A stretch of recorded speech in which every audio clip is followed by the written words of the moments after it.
di hasil baru pakai GIS dan lain-lainnya. Tapi ini nanti plan lampirkan tuh bagus loh, kita untuk ada belajar, ada prosesnya ya. Jadi harus diingat nih untuk semuanya pada saat buat tabel ya, terus isi-isi ini apa nanti harus tahu apa yang mau diisi. Yang kebayang-kebayangnya coba nih saya uji. BTS, lokasi tadi. Apa yang mau diisi? Gampang. Gampang udah jelas sih. Iya Bu. Bukan deskripsi, mau kalian deskripsikan. Untuk lokasi rencana itu cuma untuk di Centeng aja Bu, di Avenza. Apakah sudah dititikkan atau enggak? Oh gitu. Iya. Bisa biar jangan lupa. Untuk Avenzanya nanti rencana mau diintegrasikan ke peta, jadi bisa dianalisis. Jadi nanti hasilnya akan menghasilkan peta sistem telekomunikasi. Berarti titik titiknya kan, titik letlangnya kan, letlong. Titik letlongnya kalian sini apa? Ini data yang aslinya dicatat. Ya, kondisi existing kan berarti kualitasnya ya, apa? Ya. Kualitasnya, keterjangkauannya, maksudnya kualitas juga kan. Ini kalian uji gimana BTS-nya dengan sinyal. Misalnya sinyalnya kalian sampai apakah sampai mana gitu. Kalian tahu bisa baik, kalian bisa menentukan baik buruknya itu dari mana? Mungkin dari garis sinyal yang didapat di HP. Pada saat kalian ini, pada saat kalian di titik BTS itu udah pasti ada. Untuk instrumen observasi Bu, rencana kami akan print untuk seluruh kampung. Jadi dicek apakah BTS sampai ke kampung tersebut sinyalnya atau enggak. Jadi berarti ini nanti ada kampung ini nanti di print satu kampung. Nanti di ini berarti di apa di summary-kan lagi gitu ya. Iya. Unitnya apa misalnya berapa unit? Iya. Banyak. Iya. Oke. Pokoknya yang penting maksud saya adalah kalian mengerti nih cara mengisinya. Karena saya nggak pernah lihat itu sepanjang saya membimbing itu kalian mahasiswa itu melampirkan hasil pengumpulan datanya. Jadi kelompok ini nanti pulang ada waktu berapa minggu konsultasi lagi dengan saya yang mau saya lihat ini dulu data dasarnya, data dasar isi-isiannya ini ya sebelum kalian analisis ya. Untuk selanjutnya untuk drainase dan irigasi, saran Pak Putra itu dipisah drainase sama irigasi. Kalian buat satu nih? Ya, kami buatnya satu irigasi. Karena di sini ada kawasan perkebunan dan pertaniannya kan lumayan dominan ya, perlu memang dipisahkan. Kalau drainase ini kan lebih ke wilayah pemukimannya saja kan? Iya. Boleh dipisah ya. Ya, untuk irigasi juga Pak Putra menyarankan wawancara dari mana sumbernya. Dia nggak ada data dari peta ya, peta dari dinas terkait gitu, nggak bisa kita lihat dari peta. Kita dari pertanian. Kalau yang cuma dapat data itu dari RT RW Bu, bahwa danau Krung Manyat yang ada di Kampung Metulang itu dijadikan irigasi. Cuma ada data tersebut, ada data spesial.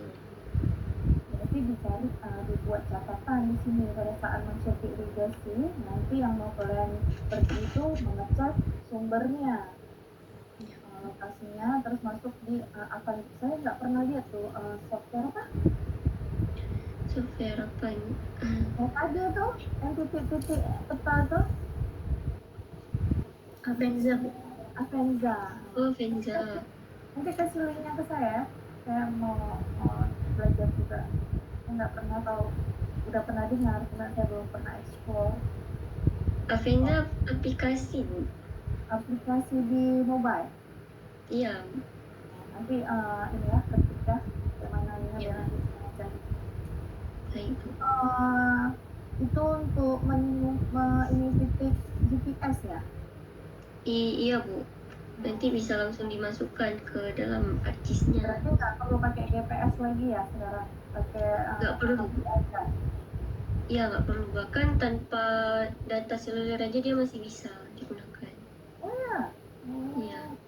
Berarti menunjukkan kita itu terhubung dengan satelit ya, walaupun nggak ada data ya, bisa dilacak ya. Iya. Mantap sekali saya dengar.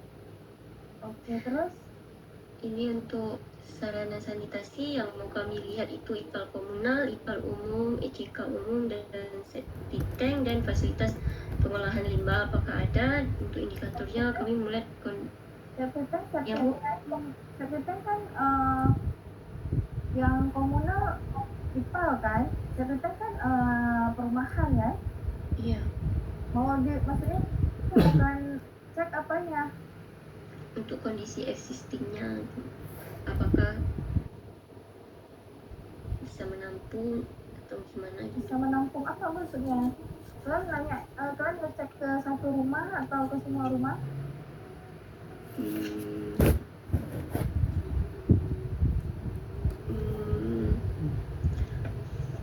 IPAL umum itu biasa per rumah ya, Bu ya? Nah, kalau IPAL itu kok kan ada yang komunal itu ada kadang desa-desa kan punya IPAL komunal. Ya satu desa misalnya ada satu atau berapa gitu kan. Ini IPAL umum dengan komunal beda ya? Kalau yang Gina cari tahu untuk komunal tuh dia lebih ke besar, mungkin lebih ke industri-industri, karena di tempat kami kan ada sawit, Bu. Mungkin di situ kalau IPAL umum tuh lebih untuk diarahkan ke permukiman. Itu maknanya sama tuh, komunal sama umum bukan? Komunal itu kan tuh komunitas. Nah, coba ini ya harus bisa membedakan definisinya atau apa ya. Jadi nanti tahu apa yang kalian cari di sana, karena yang sama nanti. Terus kalau septic tank itu kan biasanya dipakai untuk satu rumah satu septic tank. Nah, sementara tabel kalian ini kan apa yang mau, gimana caranya mengumpulkan datanya? Apa yang mau dilihat, apakah hanya ambil sampel aja gitu? Iya, Bu, rencana ambil sampel aja. Ya nggak bisa lah, ambil sampel aja. Bisa ambil sampel berapa? Satu. Dengan satu dia misalnya ada punya gitu kan, hanya mau cari tahu apa nih? Apa tadi? Kondisi Lokasi septic tank berarti di tiap rumah gitu. Kondisi existingnya berarti kan kalian hitung ya. Kalau komunal mungkin kondisi existingnya masih bagus atau apa gitu kan, berapa unit. Kalau septic tank berarti kan tanya tiap rumah hitung. Ambil sampel, habis itu melihat apakah di sana septic tanknya itu terpakai atau enggak gitu. Ya, Bu. Ya nggak tahu, kalian mau cari data apa? Mau cari ini judulnya kan tentang sapras ya, Iya. sanitasi. Jadi kan mau lihat, biasanya itu kan kalau jumlah bisa jadi ada data di desa, misalnya jumlahnya apakah udah berapa persen yang ada septic tank atau masih pakai, ada berapa jenis, mungkin lebih ditambah, misalnya apakah ada jenis lain, ada septic tank di kampung tuh apakah dibuang begitu aja atau pakai metodenya, mungkin lebih ke nanti ini ditanyakan juga ya ke interview ya, pertanyaan tentang pembuangan tiap rumah itu ada berapa macam di WP ini. Jadi apakah semua rumah sudah memiliki septic tank? Apakah ada rumah-rumah yang tidak pakai septic tank atau tidak ada malahan WC, masih di hutan atau di mana, di sungai atau di mana. Nah itu kan mungkin lebih ke interview nanti nanya ke kepala desa atau sekretaris desanya ya. Karena kalau memang mau tahu cara detail kan harus buat kuesioner ya. Apakah di rumah itu sertifikatnya ada atau berfungsi atau pakai apa? Kalian ada pakai kuesioner? Enggak pakai kuesioner. Ada. Ya, terus berarti nanti coba gimana tuh? Apa yang mau di kalau memang mau sampel berapa jumlahnya kan ada justifikasinya kan? Berapa mau diambil untuk mewakili? Kalau memang data itu udah ada di Gampong, ya nggak apa-apa, alhamdulillah kan.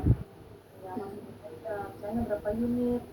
Harusnya kan dari kakak ya, setiap kakak, tapi kan nggak semua kakak tuh punya satu rumah ya. Pokoknya berapa unit rumah kan kalian bisa lihat di peta kan. Berapa unit rumah, berapa persen. Yang biasanya dilihat kan persentase rumah yang memiliki septic tank. Itu kan septic tank itu infrastruktur penting ya, ini yang prasarana penting ya. Karena kalau dibuang asal-asal kan lingkungannya nggak baik. Nanti ke depan semakin padat. Kalau nggak punya septic tank, aduh buangnya mungkin ada yang langsung ke drainase. Itu jangankan di desa ya, di kotanya ada itu pakai sistem begitu. Kalau udah terlalu padat septic tanknya macet, penuh, nggak berfungsi lagi, ya udah buang ke drainase. Itu kan bahaya ya. Terus untuk prasarana persampahan itu jenis yang mau kami lihat TPA, TPST, TPS, sama rute pengangkutan sampahnya. Untuk indikatornya itu kondisi existing, aksesibilitas. Nah, ininya udah sampah, prasarana amati lokasi sampah, amati kondisi untuk rute. Ininya juga prosesnya. Kan sistem pengolahan sampahnya ya, gimana? Mungkin ditambah ya pertanyaan, ada tambahan pertanyaan di wawancara ya.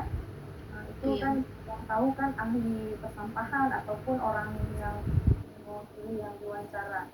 Apakah masyarakat memang pakai sistem nanti dibawa ke TPA atau masih ada yang bakar, atau mungkin ada pemilahan sampah di sini, udah pakai sistem pemilahan sampah dan lain. Nah itu di ditanya ya. Baik. Next. Lalu untuk sosial budaya, ini kata Pak Putra nanti bisa ditambahkan wawancara sosial budaya. Apanya ini sosial budaya ini?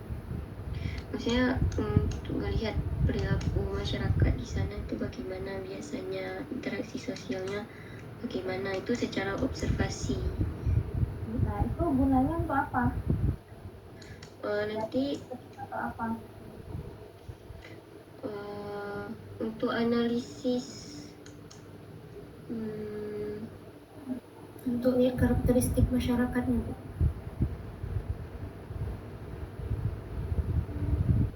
Ya maksudnya apakah kegiatannya ya gitu, kegiatan budaya setempat gitu. Iya Bu, kebiasaan sehari. Kalau mungkin misal ada acara yang dilakukan. Nah ini kan harusnya diisi nih, masih kosong gak ya? Apa kira-kira yang mau diisi?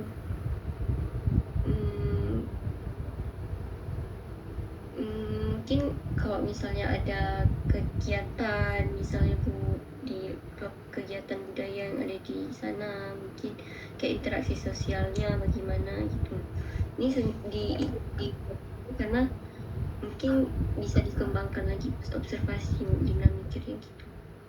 Nah ini berarti kan yang part ini sebenarnya dia cocoknya kan di interview. Nah kalau misalnya dari interview ada misalnya di sini ada kegiatan palingan kegiatan yang rutin tiap minggu yang bisa plan observasi kan. Tapi kalau kegiatan tahunan, bulanan, ya kalau memang pas kebetulan dari survei kegiatan itu berlangsung, bisa diobservasi. Tapi kalau enggak, gimana coba kan?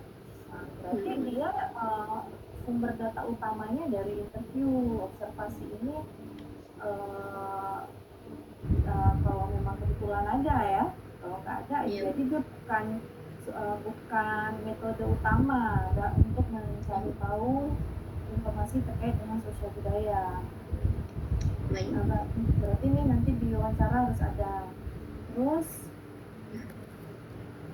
untuk sektor unggulan sendiri kata Pak Putra itu dipastikan lagi untuk minimal udah ada perhitungan PDRB LQ sementaranya untuk melihat mana sih yang paling berdampak di PDRB-nya gitu. Udah dapat datanya? Belum kami hitung Bu. Kemarin kenapa kami menentukan sektor unggulannya itu pertanian, perdagangan, perikanan, perdagangan dan jasa, dan pertambangan itu karena kami nanya sama Pak Putra, Pak untuk di RT RW yang baru itu sektor unggulan ada apa aja. Kata Pak Putra itu, cuman kata Pak Putra coba dipastikan lagi kan minimal udah ada perhitungan sederhana lah tentang LQ-nya gitu. Nah, kalau perhitungan LQ, data yang kalian pakai sekarang kan pastinya hanya ada bisa dari BPS ya, atau dari mana kalian? Kalian mau lihat sektor unggulan tuh dari BPS kan? Nah, unit analisis di BPS tuh apakah ada sampai Gampong? Enggak Bu. Jadi levelnya apa? Cuman kabupaten. Nah, bisa jadi kalau kabupaten, sektor unggulan kabupaten itu bukan ada di lokasi kalian. Misalnya, sektor unggulan Kabupaten Aceh Barat ini perkebunan. Dan ternyata dia bukan di lokasi tempat kalian. Kan nggak bisa dijadikan ini. Palingan itu data awal ya. Nah, dia tetap harus kalian bukan interview, cari datanya dari kecamatan atau Gampong ya, karena di sini potensi berarti dari survei potensi ya, potensi ekonominya, jenis-jenis pekerjaan, terus tata guna lahan di sini, apa income utamanya dan lain-lainnya. Itu harus di-IQ-kan, dibandingkan dengan apa? Dengan level kabupaten, ya, level provinsi, dari provinsinya. Untuk kemarin juga kami udah pastikan untuk sektor, kalau kami kan udah ditampakkan sama Pak Putra tentang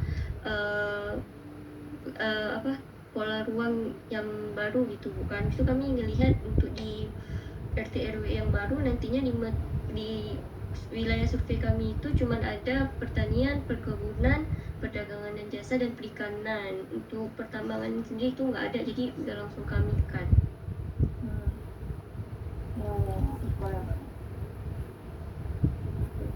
Ini untuk perkebunan kurang lebih sama. Yang perkebunan ya, jenis perkebunan, lokasi, sarana penunjang, kondisi tanaman, kendala.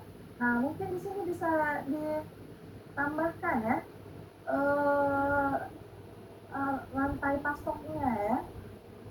Kan udah belajar nggak tentang rantai pasok? Belum. Nggak ada belajar di perencanaan wilayah dan kota? Ekonomi wilayah dan kota. Udah nggak ya mata kuliahnya? Udah. Nggak ada ya, mungkin miss ya.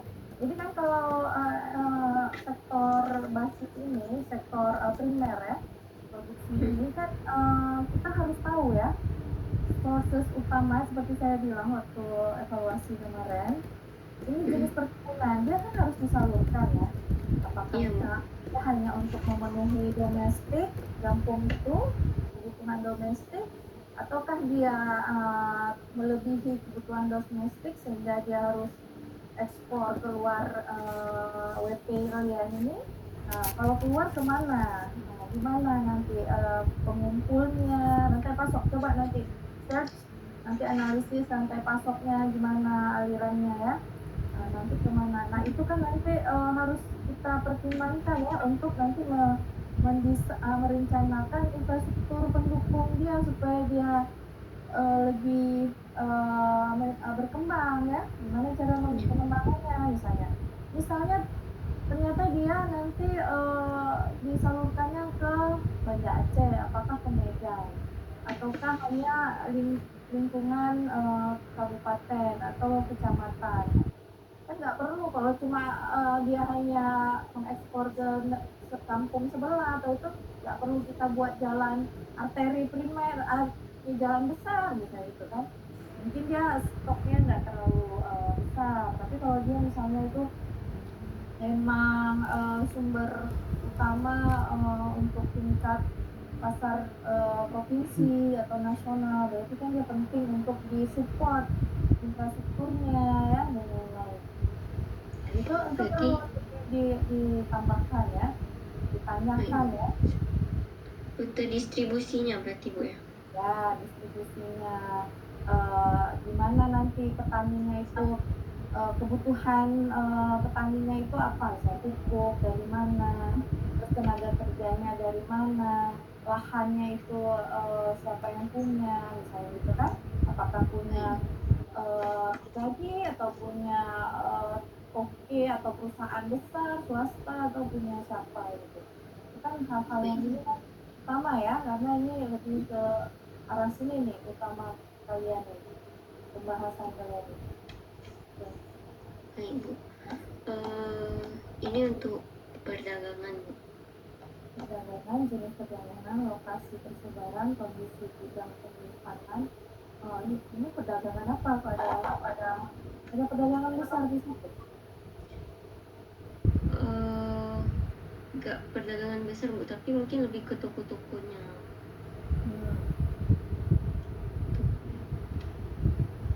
Sama juga ya, untuk toko misalnya di mana dia mengambil barang, di mana loading zone-nya ya. Misalnya misalnya kalau Banda Aceh itu kan nggak mungkin stok barang dia itu langsung ke toko dia kan, pasti dia turunkan dulu, misalnya diimpor dari Medan kan, turun dulu di